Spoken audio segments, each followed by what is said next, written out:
बरतानिया के वज़ीर आज़म ने इस्तीफ़ा दे दिया है और अपनी लेबर पार्टी जमात की सरबराही भी छोड़ दी है। आखिर ऐसा क्या हो गया कि 2 साल भी पूरे ना करने वाले बरतानिया के वज़ीर आज़म सर केयर स्टार्मर मुस्ताफ़ी हो गए हैं और अब होगा क्या? इसके साथ साथ बरतानिया में 4 साल के दौरान पाँचवां वज़ीर आज़म सामने आएगा। तो ये तमाम तर जो अपडेट्स हैं अब तक की ताज़ा तरीन, वो हम आपके साथ शेयर करेंगे। सर केयर स्टार्मर जो कि बरतानिया के वज़ीर-ए-आज़म, और उन्होंने अभी 2 साल भी नहीं हुए तो अपने ओहदे का चार्ज लिया। लेकिन अब उन्होंने फ़ौरी तौर पर एक मीडिया टॉक के दौरान एक तकरीर करते हुए अपने ओहदे से मुस्ताफ़ी होने का ऐलान किया है। ये वो बुनियाद है जो रखी गई थी मई के मुकामी काउंसलर्स के इलेक्शन में। ये उसका नतीजा है। मई अभी जो रीसेंट महीना है, साल है।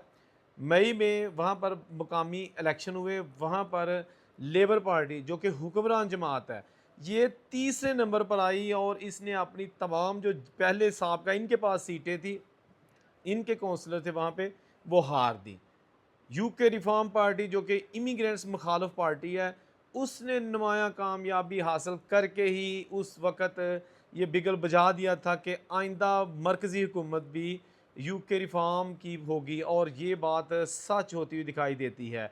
सर केयर स्टार्मर जो कि एक मज़दूर बाप के बेटे थे और इनकी वालदा एक नर्स थीं, बड़े प्राउडली तरीके से अपने मेरिट पर ये यूके के वज़ीर-ए-आज़म बने थे। लेकिन इनके दौरे हुकूमत में बहुत सारे ऐसे वाक़यात रूनमा हुए, ऐसे हालात बने यूके में, और इन्होंने उन हालात को काउंटर करने के लिए बड़े-बड़े सख्त फ़ैसले किए। आईएलआर का जो सबसे अहम इशू था, उसमें इनको काफ़ी तनकीद का सामना करना पड़ा। जो ये आईएलआर 5 साल के लिए था, अब उसको 15-20 साल तक ये लेके जा रहे थे। इसके साथ-साथ इमिग्रेंट्स के लिए सख्तियाँ कर दी गई थी। स्पाउस वीज़े के लिए जो आमदन होनी चाहिए, दोनों मियाँ-बीवी की भी मिला के तकरीबन 50,000 पाउंड सालाना कर दी थी। फिर आप स्पाउस को बुला सकते हैं। स्टूडेंट के स्पाउस वीज़े पर बहुत सारी पाबंदियाँ लगा दी गई थी।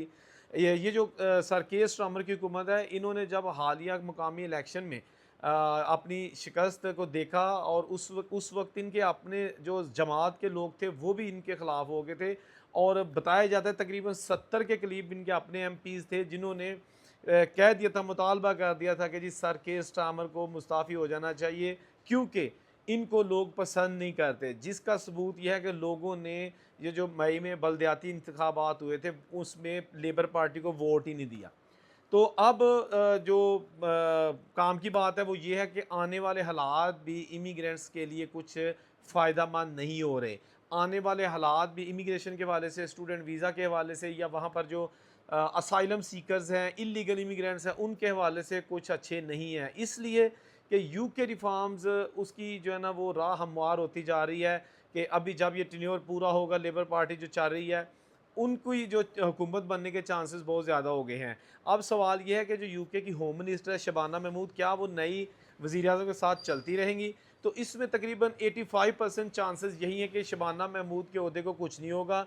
वो अपने नए वज़ीर-ए-आज़म के साथ भी ओहदा कंटिन्यू कर सकती हैं, क्योंकि इस वक़्त वो पूरी तरह तमाम पार्टीज़ और तमाम मज़ाहब के लोगों को साथ लेकर पूरी तरह पूरे एतमाद के साथ चल रही हैं, गो कि उन पर भी बहुत ज़्यादा तनकीद हो रही है। दूसरी जानिब लॉ एंड ऑर्डर की बात की जाए तो यूके में पिछले तकरीबन 1.5 साल से बहुत ज़्यादा हंगामा आराई की गई, बहुत सारे लॉ लॉ एंड ऑर्डर की सिचुएशन ख़राब हुई, नस्ली इम्तियाज़ का लोगों को सामना करना पड़ा, और हालिया एक अभी पिछले दिनों वाक़या रूनुमा हुआ था, जिसमें एक सिख नौजवान लड़के ने, वो ब्रिटिश बॉर्न था, उसने वहाँ पर एक ब्रिटिश लड़का जो कि स्कॉटलैंड से उसके पेरेंट्स का ताल्लुक था, लेकिन वो ब्रिटिश था, उसको किरपान के साथ ख़त्म कर दिया, और उसके बाद भी वहाँ पर बहुत ज़्यादा हुकूमत को तनकीद का निशाना बनाना पड़ा, लोगों की जानिब से पुलिस को निशाना बनाना पड़ा। इससे पहले भी बहुत ज़्यादा हालात यूके के ख़राब होते हुए नज़र आए।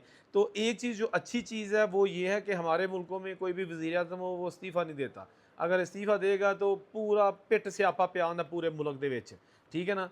वहाँ ये है कि वहाँ जो पार्टी है वो अपना कोई भी नुमाइंदा नॉमिनेट करती है। अगर वो डिलीवर नहीं कर रहा तो उसको स्टेप डाउन जो है ना वो किया जा सकता है, या वो खुद भी हालात को मद्देनज़र रखते हुए अपना ओहदा छोड़ सकता है। लेकिन हमारे मुल्कों में कभी ऐसा नहीं हुआ कि जी कोई इस तरह की सिचुएशन क्रिएट हो, बलदियाती इंतखाबात में नाकामी का सामना हो और वज़ीर आज़म कहे जी मैं घर चला, इत्थे नहीं जाते, इत्थे जनाब चंबड़ रहे हैं सीट नूं। एनीवेज़ तो हाँ, जो भी इसमें मज़ीद अपडेट्स आएँगी, ताज़ा तरीन अपडेट्स आएँगी, हम कोशिश करेंगे कि आप साथ शेयर करते रहें। फ़िलहाल यूके की जो खबर है वो यही इस वक्त सबसे बड़ी है कि वहाँ के वज़ीर आज़म मुस्ताफ़ी हो गए हैं और उन्होंने कहा कि जी 9 जुलाई तक जो है ना वो सेटअप मुकम्मल किया जाए। ताहम ये भी है कि अब जो आइंदा होगा जो चुनाव होगा वज़ीर आज़म का, वो होगा सितंबर में और उसके बाद फिर देखा जाएगा कि कौन लीड करता है इस हुकूमत को। लेकिन उस वक्त तक sir care Starmer as a care taken prime minister जो है ना उसके तौर पर अपनी सर्विसेज अपनी खिदमात जारी रहेंगे और अबूरी वज़ीर आज़म के तौर पे वो चलते रहेंगे। लेकिन इसमें अभी बहुत सारी चीज़ें क्लियर होना बाकी हैं क्योंकि आज ही ये 10 डाउनिंग स्ट्रीट से ये जो ब्रेकिंग न्यूज़ आई थी इसको तमाम दुनिया के मीडिया ने टॉप स्टोरीज़ के तौर पर शाया किया और देखते हैं कि अब आने वाले दिनों में क्या इफ़ेक्ट होता है, कौन वज़ीर आज़म नया आता है, उसकी पॉलिसीज़ क्या होंगी।